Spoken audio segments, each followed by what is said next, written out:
اللہ الرحمن الرحیم۔ ہم آج اس سیشن میں ایک اور بڑی غلط فہمی کا مطالعہ کریں گے جو اسلام اور خواتین کے بارے میں پائی جاتی ہے۔ یہ کہا جاتا ہے کہ جو مہر ایک شوہر دیتا ہے اپنی بیوی کو، اصل میں یہ ایک خرید ہے یا قیمت خرید ہے اس بیوی کی جو وہ گھر لانا چاہتا ہے۔ آف کورس یہ ایک بالکل نان سینس قسم کا نوشن ہے جو لوگوں کے یہاں پیدا ہو گیا۔ مہر جب دیا جاتا ہے تو اس کا ہرگز یہ مطلب نہیں ہے کہ یہ کوئی خریدنی فروختنی کموڈٹی ہے جو وہ گھر لے کے آ رہا ہے، بلکہ اس مہر کی ایک خاص سگنیفیکنس ہے، اس کی خاص اہمیت ہے۔ اس کو سمجھ لینا چاہیے تاکہ یہ غلط فہمی باقی نہ رہے۔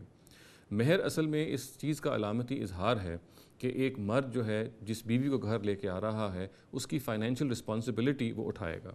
چنانچہ اس فائنینشیل رسپانسبلٹی کو اٹھانے کے لیے وہ ایک ٹوکن کے طور پہ پیسے ہیں جو شروع ہی میں اپنی بیوی کو دے دیتا ہے، اور اس کی اسپرٹ بھی یہی ہے کہ یہ مہر پھر شادی کے موقع پہ ادا کر دیا جائے تاکہ اس اسپرٹ کو فالو کیا جا سکے جس میں یہ مہر دیا گیا ہے، اور وہ یہ ہے کہ اس خاتون کو جو وہ گھر لے کے آ رہا ہے اس کی جو معاشی ذمہ داری ہے، اس کی جو فائنینشیل رسپانسبلٹی ہے، اس کا اس نے عہد کر لیا ہے کہ اس کو وہ اٹھائے گا۔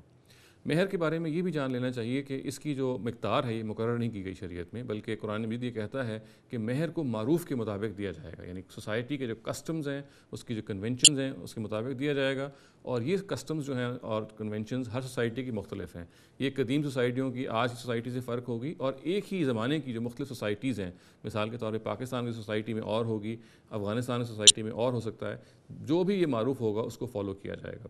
البتہ ظاہر ہے کہ اس معروف کو فالو کرنے میں ہم اس بات کا لحاظ رکھیں گے کہ مرد کی فائنینشیل سٹیٹس کیا ہے، اور وہ خاتون جس کو وہ گھر لے کے آنا چاہتا ہے بطور بیوی کے، اس